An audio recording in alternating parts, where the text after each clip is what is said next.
प्रिय विद्यार्थियों, उपसर्गों पर आधारित व्याख्यानमाला में आपका हार्दिक स्वागत है। पिछले व्याख्यान में हमने उपसर्गों का पहला पार्ट किया था, जिसमें हमने देखा कि एक वर्ण के उपसर्ग किस तरह से नए शब्दों का निर्माण करते हैं। हम उससे आज के व्याख्यान में आगे दो शब्दों के उपसर्गों से बने हुए शब्दों का अध्ययन करेंगे। पिछली कड़ी से अगर हम आरंभ करें तो एक वर्णीय उपसर्ग रह गया था और वो है ला। आपको पता होगा कि उर्दू शब्दों में यह बहुतायत से प्रयोग होता है और आप इसे अच्छी तरह इससे परिचित हैं, और वो है ला। ला का मतलब होता है रहित। ला का मतलब होता है रहित, के बिना। तो आप देखिए उर्दू शब्दों में किस तरह ये प्रयोग होता है। आप कहेंगे ला इलाज, जिसका कोई इलाज नहीं है, इलाज के बिना जो रहता है, जो बीमारी।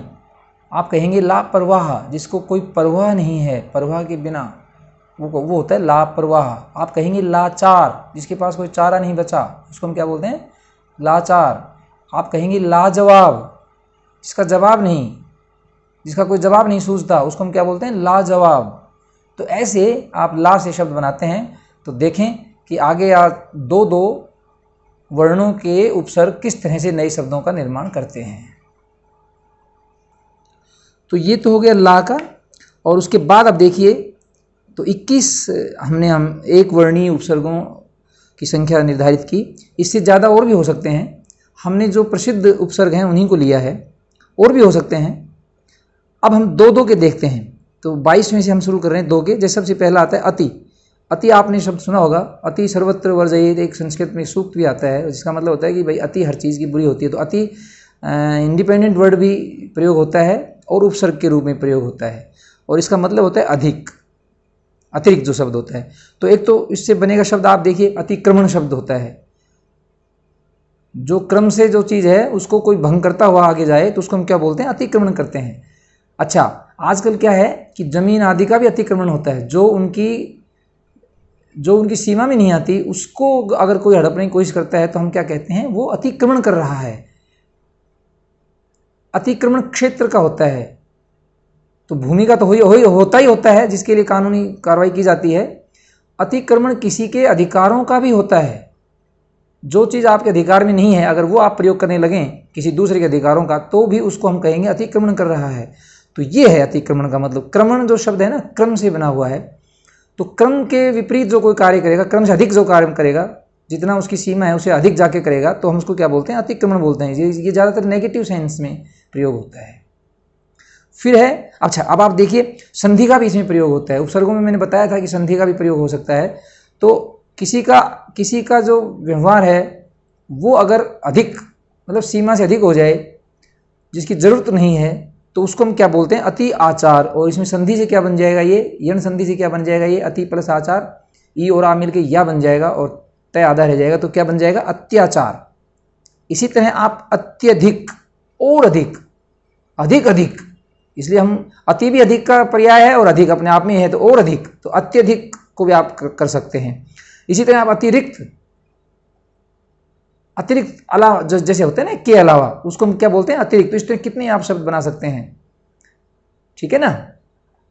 अत्यंत आप शब्द बना सकते हैं, अति प्लस अंत, फिर यण संधि का प्रयोग हो गया। तो ऐसे आप शब्द अति से बना सकते हैं। अब देखिए दूसरा है मतलब अगला अधि। अधि का मतलब होता है श्रेष्ठ। ये देखिए आप, श्रेष्ठ या अतिरिक्त। तो अधि भी कई बार अतिरिक्त के अर्थ में प्रयोग होता है। अधि और अति, ध्यान देना जरा, दो शब्द हैं ये। तो कई बार ये अतिरिक्त के अर्थ में प्रयोग होता है, लेकिन अधिकतर यह श्रेष्ठ के रूप में प्रयोग होता है। ऊपर, श्रेष्ठ, सबसे ऊपर जिसको बोलते हैं ना। तो जैसे अध्यादेश एक शब्द है, अधि प्लस आदेश। ऐसा आदेश जो ऊपर से आया है, जिसके ऊपर अब कोई और नहीं कर सकता। तो आपको पता होगा कि हमारे जो राज्य व्यवस्था है उसमें केंद्रीय स्तर पर तो राष्ट्रपति अध्यादेश जारी करते हैं और राज्य स्तर पर राज्यपाल, क्योंकि यही सर्वोच्च पद होते हैं। तो इनके द्वारा जो आदेश जारी किए जाते हैं उनको हम क्या बोलते हैं? अध्यादेश बोलते हैं, ठीक है। इसी तरह आप अधिकार, किसी कार्य को करने का आपको एक तरह से अधिकृत कर दिया जाता है, तो अधिकार से अधिकृत शब्द बनता है। तो इस तरह आप ऐसे आप अधिनायक शब्द है, नायकों में भी जो ऊंचा है, श्रेष्ठ है, उसको हम क्या बोलते हैं? अधिनायक बोलते हैं। तो इस तरह से ये शब्द आपके अधि से बन जाएंगे। ठीक है, ओके। अगला चलिए 24वां देखिए, अनु। अनु उपसर्ग बड़ा प्रसिद्ध उपसर्ग है और लोकप्रिय भी है, और इसका मतलब होता है पीछे। तो आपने शब्द इसके खूब पढ़े होंगे, जैसे अनुरूप शब्द है, अनुकृति शब्द है, अनुकरण शब्द है, लेकिन संधि से भी इसके शब्द बन सकते हैं। जैसे अनु प्लस एशन, एशन का मतलब होता है खोजना। तो किसी चीज़ को खोजने के लिए हम कोई अनुसंधान करते हैं तो हम उसको क्या बोलते हैं, अन्वेषण बोलते हैं। तो अनु प्लस एशन, तो ये कौन संधि बन गई, यन संधि बन गई। तो अनु प्लस एशन, ए आई नहीं, यहाँ आपको देखिए एक मात्रा दिख रही तो ए है, इसमें ध्यान रखना, अनु प्लस एशन। ऐसे अन्विति शब्द बनता है, अनु प्लस इति, आपने संधि में पढ़ा होगा वो। ऐसे अनुचर जो पीछे रहते हैं आपके, अनुकर्ता, अनुकरण से अनुकर्ता शब्द बनता है। अनुसंधान, संधान माने खोज करना, लेकिन जैसे अन्वेषण शब्द है ऐसे अनुसंधान शब्द है, किसी चीज के पीछे की खोज करना, तो उसको हम क्या बोलते हैं, अनुसंधान कहते हैं। तो ऐसे ही आप अनु से आप कितने शब्द आप बना सकते हैं। देखिए एक और है, एक और लोकप्रिय उपसर्ग है आपका अप। अप का मतलब होता है बुरा या हीन। तो आपने देखा होगा यस अपयस, आपने विलोम शब्द पढ़े होंगे। देखिए उपसर्गों से आपको एक और फायदा होगा कि इससे आप विलोम शब्द आसानी से बना पाएंगे और समझ पाएंगे उनको, और एक तरह से आप उपसर्गों में से उपसर्गों के विलोम भी ढूंढ सकते हैं। जैसे हमने पिछले एक वर्णीय में देखा था कि कु और सु है, निर और स है, वी और स है, ए और स है। स का मतलब सहित, वी का मतलब रहित, निर का मतलब रहित, निर निस निस जो आपने पढ़े थे ना। तो ऐसे ही आप इनमें आराम से ढूंढ सकते हैं कि कौन किसका विपरीत भी है। तो यश को हम अपयश कहेंगे, मान को हम अपमान कहेंगे, इसके विलोम शब्द हैं ये। तो अप माने बुरा, तो जिसका यश नहीं हो उसको हम अपयश बोलते हैं, कोई बुरी बात उसके साथ लग जाए, जिसका मान नहीं कर पा रहे हम, और उसकी जगह हम उसको एक तरह से बेइज्जत, जैसे अंग्रेजी उसमें होता है ना बेइज्जत, उर्दू के उपसर्ग से बना है बेइज्जत, ऐसे ही अपमान शब्द है। तो ऐसे ही आप अपमार्जन कर सकते हैं, अपमार्जित जो शब्द हैं वो भी इस तरह इसी से बना हुआ है। तो ये आप अपकीर्ति शब्द है एक, जिसकी जैसे अपयश है ना, ऐसे अपकीर्ति है। कीर्ति माने भी बड़ाई होती है, प्रशंसा ही होती है। तो जिसकी खराब अर्थों में प्रशंसा हो, मतलब नाम हो, उसको हम अपकीर्ति बोलते हैं। ठीक है, आप किसी को अच्छे शब्द नहीं बोल पा रहे हैं तो आप क्या बोलते हैं, उसको अपशब्द, बुरे शब्द बोलते हैं। तो कहते हैं ना कि अपशब्दों का प्रयोग मत कीजिए। तो ये इस तरह से अप जो है बुरे के अर्थ में प्रयोग होता है। तो ये जिस भी शब्द के साथ लगेगा उसका अर्थ ये बुरा कर देगा। ठीक है, तो इससे आपको बड़े सहायता मिलती है। इससे आपको हिंदी के शब्दों की ताकत का भी अंदाज़ा लग जाएगा, और उनका एक तरह से आप मूल ढूंढ सकेंगे कि ये किस तरह से ये शब्द बना है और उसका अर्थ क्या होगा। तो देखिए कोई संज्ञा बनता है, कोई विशेषण बनता है, तो इस तरह से आपको ये पता लगता चला जाएगा। तो विलोम शब्दों में ये आपकी बड़ी सहायता करेगा। फिर है अभि। अभि का मतलब होता है सामने या की ओर। तो जैसे शब्द बनते हैं अभिमुख, अभिनेता। ऐसे ही एक शब्द आता है अभ्यागत। देखिए आप, इसमें फिर यन संधि का प्रयोग होगा, अभि प्लस आगत, अभ्यागत। ऐसे अभ्यावेदन, अभि प्लस आवेदन। ऐसे अभ्यर्थी, अभि प्लस अर्थी। तो इसमें यन संधि का प्रयोग हो रहा है। तो यन संधि वाले भी बन सकते हैं और सीधे अभि से भी। जैसे अभिज्ञान, अभिधान। अभिधान माने नाम होता है, और अभिज्ञान का मतलब होता है पहचान, सामने पहचान जो होती है उसको हम अभिज्ञान बोलते हैं। आपने वो कालिदास का जो है सर्वोच्च नाटक जो देखा, मतलब सुना होगा नाम उसका, अभिज्ञान शाकुंतलम। तो शकुंतला की पहचान के रूप में जो चीज़ आई उसको हमें अभिज्ञान शाकुंतल, एक अंगूठी की से उसको पहचाना जाता है। तो वो अभिज्ञान शब्द है, अभिज्ञान, अभिधान, है ना। ऐसे ही अभिनेता तो हो गया। अभिकरण, एजेंसी को हम क्या बोलते हैं, अभिकरण बोलते हैं। तो ये इस तरह से आप अभि के शब्द बना सकते हैं। अब आप देखिए अव, जैसा अप था ऐसा ही अव है। दरअसल उत जो हमने एक उपसर्ग लिया था, उत, उसका ही विलोम शब्द है अव। ठीक है ना। जैसे गुण, अवगुण। तो कहीं अप का प्रयोग होता है, कहीं अव का प्रयोग होता है। देखिए यस अपयस था, लेकिन गुण के साथ अवगुण लगा है। ठीक है ना। अव का मतलब एक नीचे भी होता है, नीचे की तरफ, ये जैसे मैंने लिखा है ना नीचे।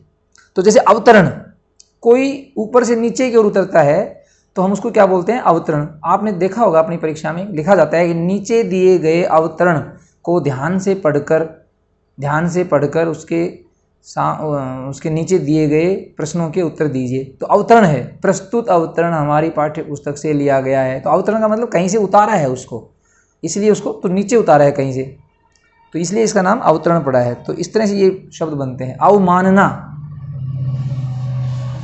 ठीक है ना, अवहेलना, ये शब्द आपने खूब सुने होंगे। तो ये सब किसके हैं? ये सब नेगेटिव सेंस में प्रयोग होते हैं, जैसे अप है और अव है, ठीक है ना। अब देखिए आगे, अब है उत, ये श्रेष्ठ के अर्थ में होता है, ऊपर, ऊंचा उठाता है, जो मतलब अपने वर्तमान स्थिति से जो ऊंची स्थिति है, श्रेष्ठ स्थिति है, उसके लिए हमेशा उत शब्द का प्रयोग होता है। और मैंने आपको पिछले व्याख्यान में बताया था कि ऊ जो शब्द है वो भी श्रेष्ठ का पर्याय है। अच्छा, ऊ को हमने बताया था कि उत का तद्भव शब्दों में प्रयोग होता है, लेकिन एक शब्द ध्यान में आ रहा है मेरे कि ऊ से संस्कृत यानी कि तत्सम शब्द भी बनते हैं। जैसे एक शब्द मेरे ध्यान में आ रहा है अभी मैं अभी बता देता हूँ उसको, उऋण। कहते हैं ना कि माता पिता के जो योगदान है उससे हम कभी उऋण नहीं हो सकते। माता पिता ने जो हमारे लिए किया है उससे हम कभी उऋण नहीं हो सकते। अध्यापक ने जो हमारे लिए किया है उससे हम उऋण नहीं हो सकते, यानी कि ऋण उतारा नहीं जा सकता। तो ये है उऋण। तो उऋण से संस्कृत यानी तत्सम शब्द भी बन सकते हैं। तो ये मेरे ध्यान में आ गया था। अब देखिए आप, उत्का हमेशा श्रेष्ठ के लिए प्रयोग होगा। और ये है उत्थान, जैसे कि अपने स्थान से जब ऊंचा उठता है आदमी तो उसको हम क्या बोलते हैं? उत्थान। वर्तमान स्थिति से जब ऊपर होता है तो उसको हम उत्थान बोलते हैं। और उत्थान का जो विलोम है वो क्या होता है? पतन होता है। वो अपनी स्थिति से नीचे की तरफ गिरता है, उसका पात मतलब नीचे गिरता है, वो पतन, पात से पतन बना है। ऐसे ही देखिए आप, एक उल्लंघन शब्द है, संधि का प्रयोग हो रहा है इसमें, उत प्लस लंघन, लांघना। तो ऊपर होकर लांघना, जिसको हम क्या बोलते हैं? उल्लंघन करते हैं। कार्यों का उल्लंघन कर दिया, अधिकारों का उल्लंघन कर दिया, सीमा का उल्लंघन कर दिया, ठीक है ना। तो आपने एक वो देखा होगा व्यवहार कि जब रस्सी होती है तो हम उसको लांघ के जाते हैं, तो इसका मतलब उसके ऊपर के हम जाते हैं। तो इसलिए उत प्लस लंघन शब्द है ये। तो उत का मतलब ऊपर से लांघना, ठीक है। ऐसे देखिए आप, उप, ये बड़ा एक अच्छा सा एक उपसर्ग है। इसका मतलब होता है निकट। निकट का मतलब यहाँ दूरी से नहीं है, इसका मतलब होता है कि कोई चीज है उसके विकल्प के रूप में कोई दूसरी, जैसे कोई पद है तो मुख्य पद जो है वो तो है ही है, तो उसके एक निकट हम दूसरा पद रख देते हैं ताकि कभी उसकी अनुपस्थिति में वो काम कर सके। जैसे आपने देखा होगा हमारे यहाँ उपराष्ट्रपति का एक पद होता है, हमारे संविधान में उपराष्ट्रपति का एक पद दिया है। तो राष्ट्रपति हैं लेकिन फिर भी हमने उपराष्ट्रपति बनाया है, क्योंकि राष्ट्रपति किन्हीं परिस्थितियों में यदि काम करने की स्थिति में न हों, बाहर चले गए हों, तो उनकी जगह एक उपराष्ट्रपति यानी कि राष्ट्रपति के निकट का मतलब यहाँ दूरी से नहीं है, वैसा ही पद है वो, लेकिन थोड़ा महत्व तो कब है उसका? जब राष्ट्रपति न हो तब। तो ये उप का मतलब समझे आप। ऐसे उपवन है, देखिए आप, वन बहुत बड़ा और विस्तृत होता है, उसका छोटा रूप जब हम बनाते हैं बगीचे के रूप में तो हम उसको क्या बोलते हैं? उपवन। वन तो नहीं है लेकिन वन के निकट जैसा है, यानी कि वन जैसा ही है। तो वन में हम नहीं जा पा रहे तो वन जैसी चीजें हम वहाँ देख सकते हैं, इसलिए हम उसको उपवन बोलते हैं। तो इस तरह से आप और शब्द देखिए, उपस्थित, निकट उपस्थित, ये सब दूरी से आएगा। उपस्थिति में जो हम देखते हैं ना कि भाई मेरे निकट स्थित है, तो उपस्थित का मतलब जैसे क्लास में बच्चे उपस्थित हैं, इसका मतलब सामने है, निकट ही है वो, ठीक है ना। उपहार शब्द है, उपकार शब्द है, तो ऐसे ये सब उप से बनते हैं। तो उप भी एक तरह से पॉजिटिव सेंस का ही है। अगला देखिए, अच्छा, एक हमने विसर्ग संधि में पढ़ा था कि विसर्ग का रे से हो जाता है, ठीक है ना। तो वही जो है उपसर्गों में काम आते हैं। तो दुह जो विसर्ग संधि में था एक, उसका हम दुर बना रहे थे, दुष बना रहे थे, दुष बना रहे थे और दुष, यानी कि तीनों से के साथ बनता है और रे बनता है। खासकर स्वरों के साथ तो वो रे बनता ही बनता है, तृतीय और चतुर्थ वर्ण के साथ भी रे बनता है। तो ये तो आप अच्छी तरह समझ ही गए होंगे। तो ये उपसर्गों के रूप में कभी भी दुह नहीं लिखा जाएगा, वो विसर्ग संधि का ही भाग है। लेकिन उपसर्ग के रूप में ये दुर, दुष, दुष और दुष किसी भी रूप में आ सकता है। तो इसका मतलब होता है कठिन या बुरा। तो जैसे आप शब्द आप खूब जानते होंगे, दुर्गम है शब्द, जैसे कि दुह प्लस गम। तो इसमें अगर आप संधि करेंगे तो दुह प्लस गम लिखना पड़ेगा, और यदि उपसर्ग लिखेंगे तो फिर दुह नहीं लिखना पड़ेगा, उसमें लिखेंगे आप दुर, रे हलंत, और फिर गम। जहां जाना कठिन हो उसको हम क्या बोलते हैं? दुर्गम। दुर्गम पहाड़, दुर्गम वन, है ना। ऐसे दुस्साहस, साहस के साथ जब ये विसर्ग संधि हुई है तो एक सह का आगम हो गया, आधे सह का, ये क्या बन गया? दुस्साहस। ऐसे दुस्साध्य है, ऐसे दुशासन है, ऐसे दुस्तर है, ठीक है ना, ऐसे दुश्वार है, ऐसे दुष्ट शब्द है जिसको टालना कठिन हो, उसको हम क्या बोलते हैं? दुष्ट। अच्छा देखिए अब आप, ऐसे दुह की तरह नी में भी एक हम विसर्ग संधि देख रहे थे, तो उसके भी निर, निस, निस और निस, ठीक उसी तरह। तो ध्यान रखना, उपसर्ग हमेशा निर या निस के तीनों सह के साथ बनेगा, और विसर्ग संधि में क्या बनेगा? वो नी। और इसका मतलब क्या होता है? रहित, के बिना। तो निर्दोष, निर्बल, जैसे दु में क्या बनेगा? दुर्बल बनेगा, और इसमें क्या बनेगा? निर्बल।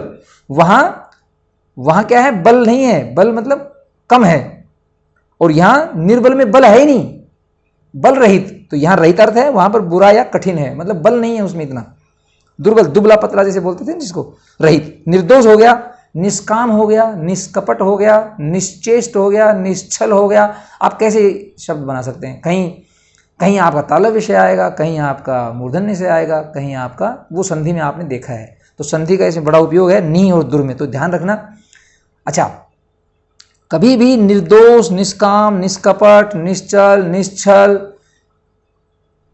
है ना, निर्बल, निर्गम, इनमें कभी भी आप नी उपसर्ग नहीं रखेंगे। नी उपसर्ग अलग से बनता है, ये है निर, इस बात का ध्यान रखना। निस, निस, निस, निस, इनमें नी नहीं है। तो नी में जो हम निबंध वाले की बात कर रहा हूं मैं, निबंध, नियोजन, नियोग जो शब्द बनाए थे, वो अलग नी है। निहत्था, निकम्मा जो शब्द बनाए थे ना, ये अलग है, ये संधि वाला है, ध्यान रखना इसका, ठीक है ना। तो ऐसे ऊपर में भी दू नहीं है, वो दुर है, दुष है, दुष है, दुष है। ओके, अब देखिए आप एक और, पर, परा और पार। पर का मतलब होता है दूसरा, परा का मतलब होता है के आगे, और पार का मतलब होता है के पार, किसी सीमा के पार। तो देखिए, परहित, दूसरों के हित में, दूसरे का हित, परहित। पराजय, आप देखिए, पराजय का मतलब जय से आगे, अब यानी कि हार होनी है, तो जय तो हुई नहीं, तो क्या हुई? पराजय हुई।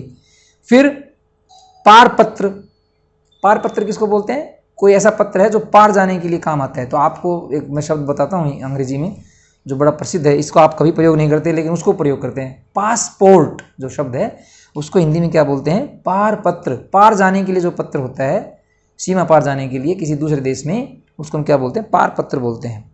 इसी प्रकार देखिए अगला, परि, ये बड़ा उपयोगी है। परि का मतलब होता है चारों ओर या बाहरी, बाहरी, बाहरी, जो आउटर जिसको हम बोलते हैं ना, आउटर, उसको हम बोलते हैं बाहरी। तो इसका देखिए आप, परिणाम है, पर्यावरण है, इसमें देखिए संधि का प्रयोग हो रहा है दोनों में, ठीक है ना। परिधि शब्द है, परिधि शब्द है, परिणाम पर्यावरण शब्द है, ठीक है ना। परितोष है, तो इस तरह आप कितने शब्द आप इसे बना सकते हो। पर्यवसान है, परि प्लस अवसान, तो ये जन संधि बन गया इसमें, ठीक है।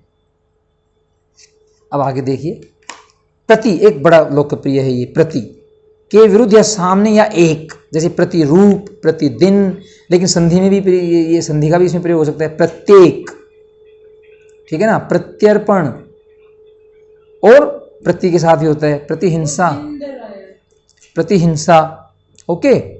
अब आगे देखिए, सम, ये बड़ा व्यापक रूप से प्रयोग होता है और इसका मतलब होता है सम्यक।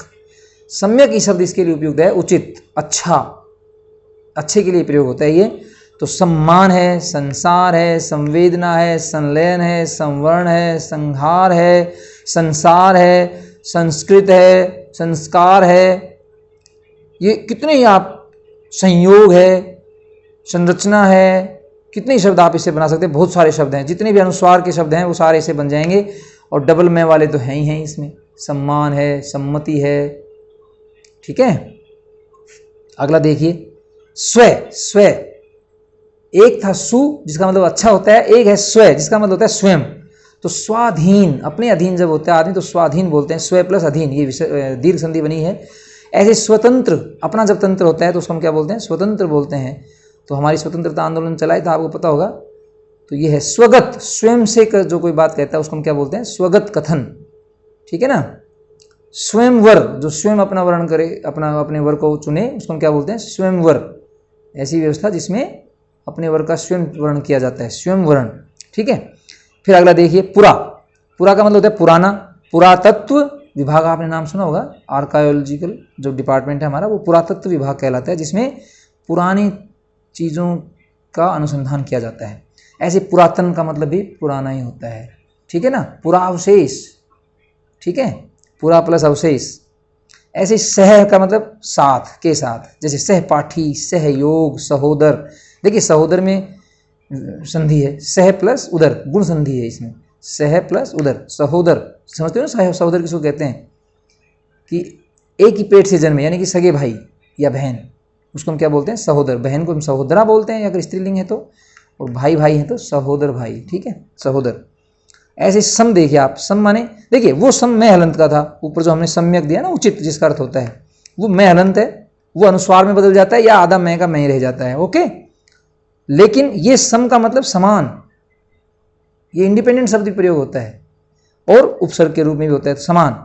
जैसे समकोण त्रिभुज आपने सुनी होगी ना, जैसे समकालीन, जैसे समवयस्क, एक ही आयु के जो लोग होते हैं वो क्या कहलाते हैं, समवयस्क, ठीक है ना। तो ये इसका हो गया। अब देखिए उन का मतलब होता है एक कम, ये हिंदी तद्भव शब्दों के लिए आता है। और हमारी संख्या में आपने देखे होंगे 59, 60 से एक कम, 29, 30 से एक कम, 49, 50 से एक कम, 69, 70 से एक कम, 19, 20 से एक कम, ठीक है ना, इस तरह चलते हैं ये। उनका मतलब एक कम। ऐसे आता है अध, अध का मतलब आधा, तो अध पका, ये भी हिंदी का है, तद्भव शब्दों के लिए होता है अध पका।